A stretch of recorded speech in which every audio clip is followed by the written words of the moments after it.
Today we're going to talk about what is an RPR, or a real property report.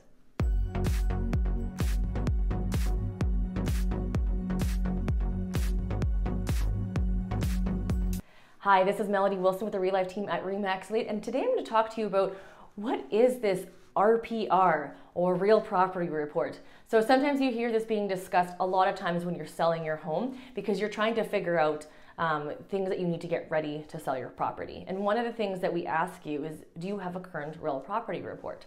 So what I'm going to do is I'm going to read you from the Alberta Land Surveyors Association what an actual RPR is.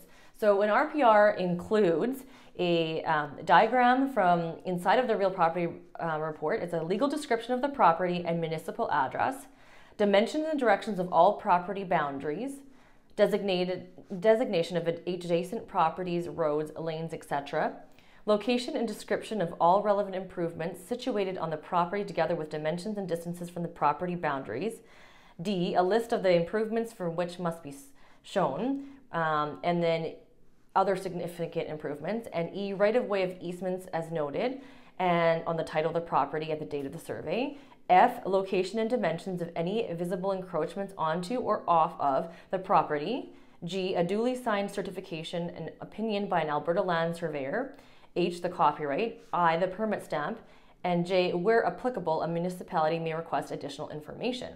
So, you know, that might sound like a lot of just lingo, but the short version is when I ask sellers where they have this big piece of paper that shows the house with the land, with the boundaries and any improvements like a deck and a shed and a fence and all that kind of stuff. So you want to make sure you have that. If you've done anything like a shed or a deck after you've purchased the property, it's not going to be on the real property report. So when you go to sell, you have to get an updated version.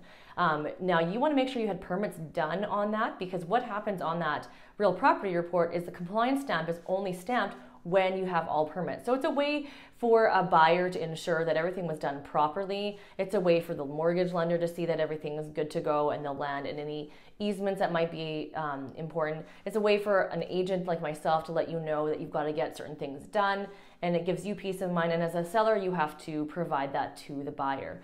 So there's a lot of different things. The lawyers also look at that as well and have things that they're looking for to make sure everything, because they're representing the buyer, making sure that everything is in line and that they're not purchasing anything with any risk, because that could be risk involved.